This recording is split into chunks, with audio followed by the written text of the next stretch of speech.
హరి ఓం తత్సత్. శంకర భగవత్పాదాచార్యుల వారు అనేక అంశములు చెప్పడం జరిగింది. వాటిల్లో ఒకటి మనం ఇప్పుడు ప్రాతస్మర అనేటువంటి అంశాన్ని అధ్యయనం చేయబోతూ ఉన్నాము.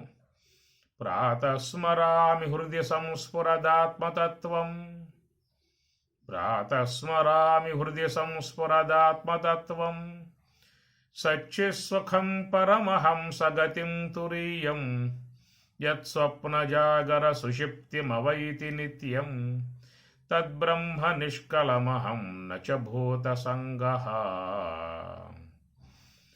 ప్రాతస్మరామి హృదయ సంస్ఫురత్తు ఆత్మతత్వం. ప్రాతస్మరామి, ఉదయమునే స్మరిస్తూ ఉన్నాను. ప్రాతః హృదయ సంస్ఫురత్తు ఆత్మతత్వం. హృదయమునందున్నటువంటిది సంస్ఫురత్తు ప్రకాశమానమై ఉన్నటువంటి తత్వం బ్రహ్మము. తత్వం అంటే యథార్థ స్వరూపముకు బ్రహ్మము.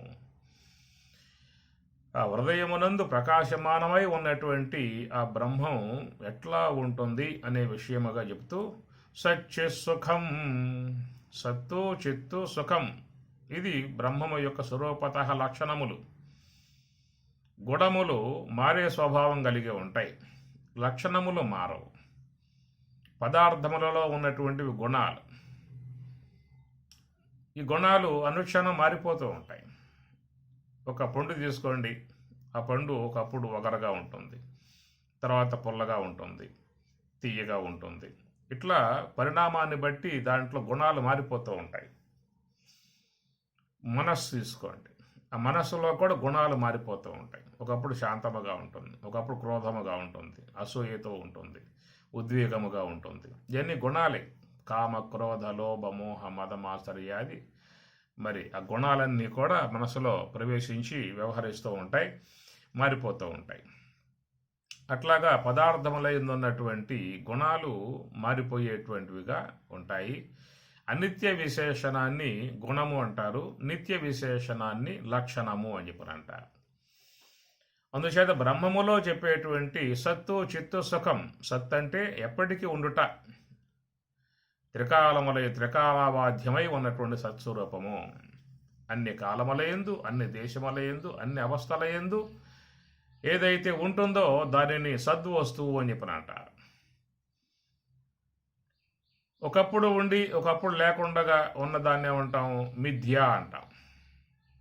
అసలు బొత్తిగా ఏదైతే లేదో దాన్ని ఏమంటాం? అసత్తు.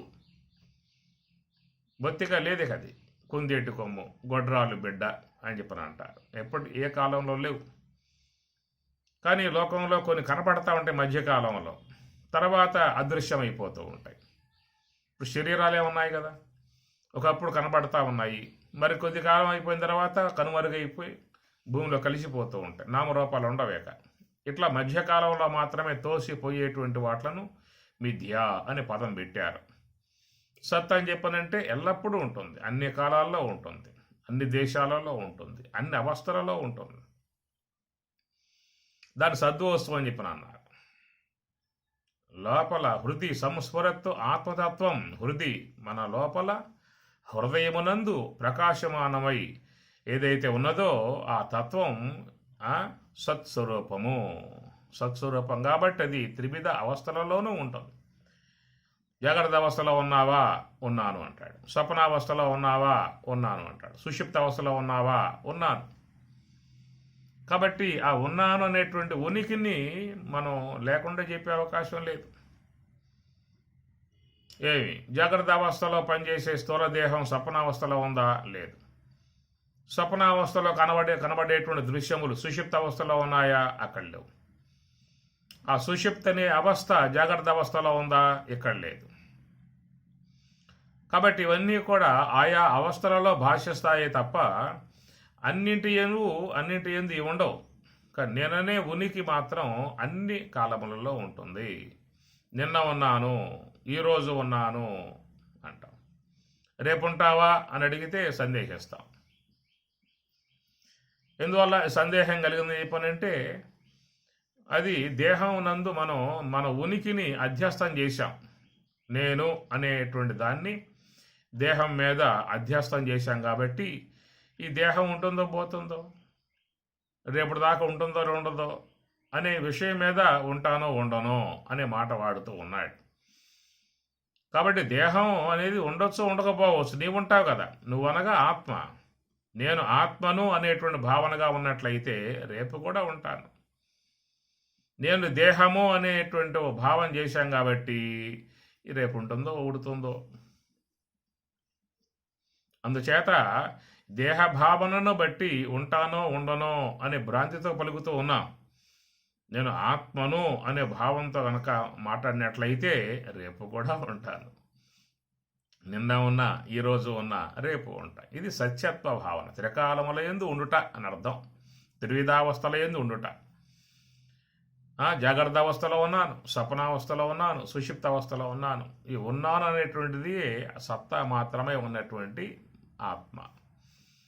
కనుక సత్తు చిత్తు, చిత్తు అంటే స్వప్రకాశం, తెలుసుకుంటూ ఉన్నాను అన్నాడు. జాగ్రత్త అవస్థని తెలుసుకుంటూ ఉన్నా, స్వప్నావస్థను తెలుసుకుంటూ ఉన్నా, సుషిప్త అవస్థను తెలుసుకుంటూ ఉన్నాను. కనుక నాకు తెలియబడుతూ ఉన్నాయి. ఆ జాగ్రత్త అవస్థ నన్ను గుర్తించలేదు, స్వప్నము నన్ను తెలుసుకోలేదు, సుషుప్తి నన్ను తెలుసుకోలేదు. కనుక అవన్నీ కూడా దృశ్యమానమై ఉన్నటువంటివి. నేను కేవలం దృక్కును. కాబట్టి దృక్కగు ఆత్మను ఇవన్నీ కూడా తెలుసుకోలేవు. అందుచేత లోన ఉన్నటువంటి ఏవైతే ఉన్నాయో అన్నీ కూడా ఆత్మకు విషయముగా తెలియబడుతూ ఉంటాయి. శబ్దాది విషయ పంచకంబు దృశ్యంబగు శ్రవణాధికరణ పంచకమునకు, శ్రవణాధికరణ పంచకంబు దృశ్యంబగు దత మనోబుద్ధ్యహంకృతులకు, దత మనోబుద్ధ్యహంకృతులకు దృశ్యంబగు పరిపూర్ణ దృంగమయ బ్రహ్మమ్మునకు, పరిపూర్ణ దృంగమయ బ్రహ్మమ్మునకు నాకు దృశ్యత్వంబు చింతింపదుగానా అని రాముడు ఆంజనేయ స్వామితో చెప్పామాట. శబ్దాది విషయ పంచకంబు దృశ్యంబగు శ్రవణాధికరణ పంచకమునకు. శబ్ద స్పర్శ రూపరసగంధాదులు తెలియబడుతూ ఉన్నాయి. దీనికి జ్ఞానేంద్రియాలకు. అందువల్ల తెలుసుకునే జ్ఞానేంద్రియాలు ద్రష్టలుగా ఉన్నాయి, తెలియబడే విషయాలు దృశ్యములుగా ఉన్నాయి. అట్లనే మరి జ్ఞానేంద్రియములు కూడా మనస్సుకు తెలియబడుతూ ఉన్నాయి. ఆ తెలియబడేటువంటి జ్ఞానేంద్రియాలు దృశ్య స్థానంకి వచ్చేసాయి, మనస్సేమో దృక్కు స్థానంలో ఉన్నది. మరి ఆ మనస్సు అనేది కూడా తెలియబడుతుంది దేనికి? బుద్ధికి. ఆ బుద్ధికి మనస్సు దృశ్యమవుతుంది, బుద్ధి ఏమో ద్రష్ట అవుతుంది. మరి ఆ బుద్ధి అనేది ఆత్మకు తెలియబడుతుంది. అందువల్ల ఆత్మ ద్రష్ట, మనస్సు బుద్ధి దృశ్యము. అందుచేతి లెక్కన విషయములు కానీ, ఇంద్రియములు కానీ, మనస్సు కానీ, బుద్ధి కానీ అన్నీ కూడా తెలియబడేవిగా ఉన్నాయి కాబట్టి దృశ్యములు. అందుచేత అవన్నీ జాగ్రత్త అవస్థలో పనిచేస్తూ ఉన్నాయి, తెలుస్తూ ఉన్నది. సుషుప్తి అవస్థలో పనిచేయట్లా, అది తెలుస్తూ ఉన్నది. ఆ తెలుసుకునేటువంటి జ్ఞానం కలిగి ఉన్నటువంటి వస్తువునే ఆత్మ అన్నారు. కాబట్టి సత్తు చిత్తు అని అన్నారు. సత్ చిత్ సుఖం. ఆత్మ సుఖస్వరూపం. సుఖం అంటే ఆనంద స్వరూపం. అందరికీ ప్రేమాస్పదమై ఉన్నటువంటిది ఆత్మ. లోకములో సర్వమానవులు ఆత్మనే ప్రేమిస్తూ ఉన్నారు. ఆత్మానుభవాన్ని పొందటానికే అన్ని ప్రయత్నాలు చేస్తూ ఉన్నారు. ఆత్మానుభవం అంటే ఆనందాన్ని పొందటానికి. నువ్వు ఏ కార్యం చేసినప్పటికీ కూడా ఆనందము ఆనందము అంటావు. ఆనందం కోసము ఏదైనా సంపాదించే లోకంలో ఏమన్నా కూడబెట్టి అన్నీ కూడా ఆనందం కోసమే, దుఃఖం కోసం ఏవి సంపాదించంగా మనం. కనుక ఆనందం కోసంగా అని చెప్పి అన్నావు అంటే ఆత్మప్రాప్తి కోసముగా అని అర్థం వస్తుంది అక్కడ. ఎందుకంటే ఆత్మ అనేది ఆనంద స్వరూపం కాబట్టి, సుఖస్వరూపం కాబట్టి ఆనందాన్ని పొందటానికి ఇవన్నీ సరంజామాంతా సమకూర్చుకుంటూ ఉన్నావు. అందుచేత ఆత్మ పరమ ప్రేమాస్పదం అందరికీ. అందరూ ఆత్మను ప్రేమిస్తూ ఉన్నారు. సత్య సుఖం పరమహంస గతిం తురీయం పరమహంస గతిం.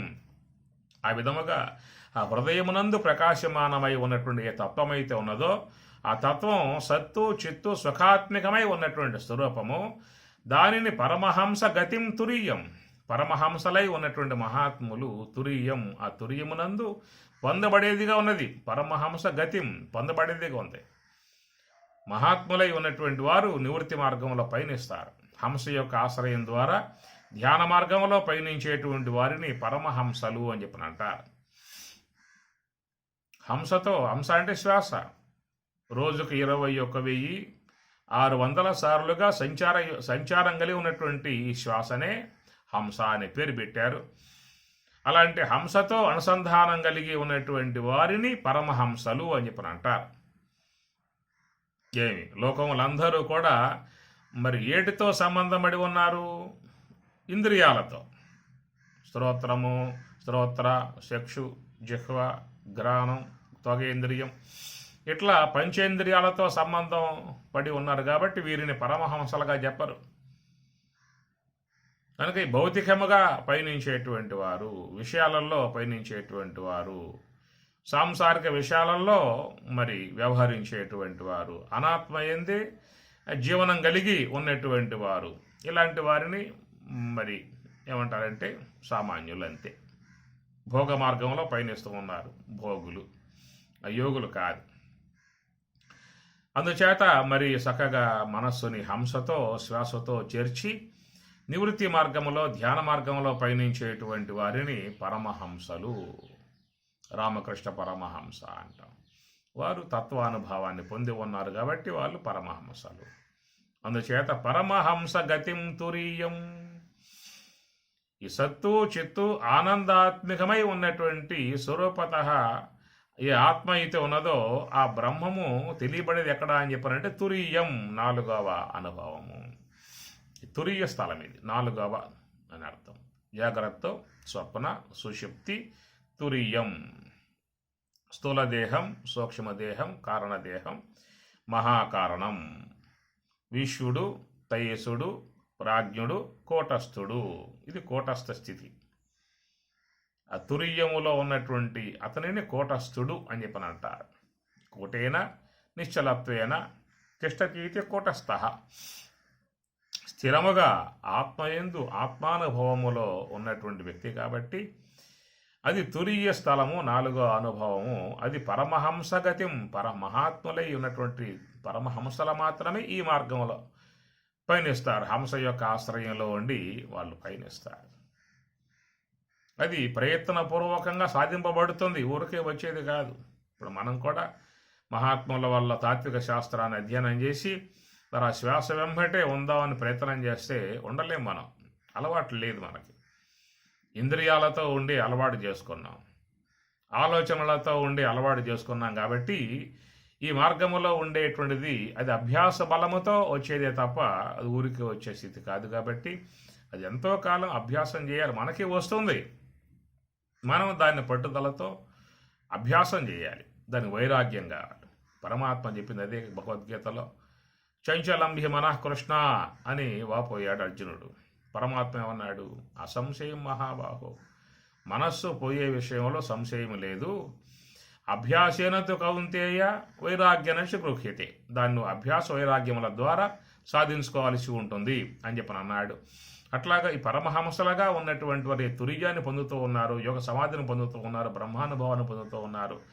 అది మనం కూడా అందరం పొందవచ్చు.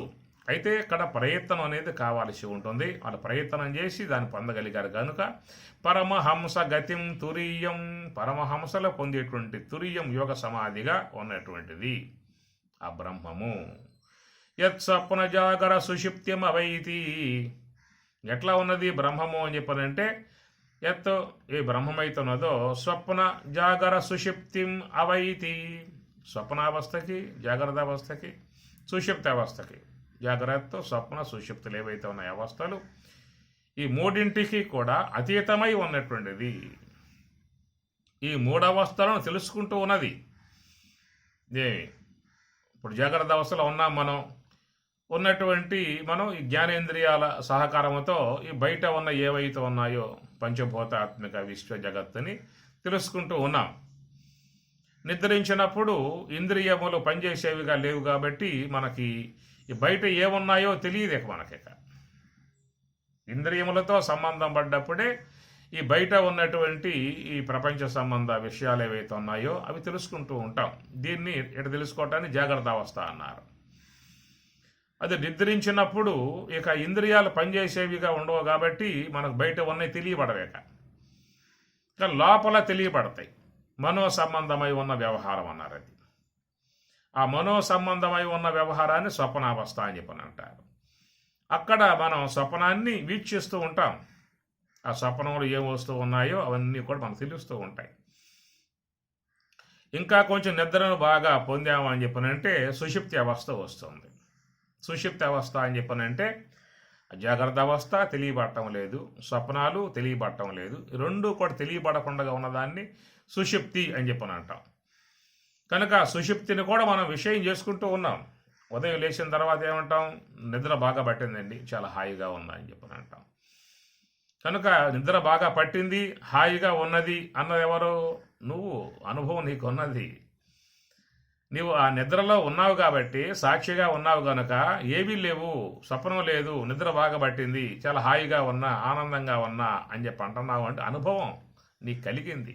ఎందువల్ల నువ్వే ఆత్మస్వరూపుడు కనుక నీకు స్వప్నము, సుషుప్తి, జాగ్రత్త మూడు నీకు తెలియబడుతూ ఉన్నాయి.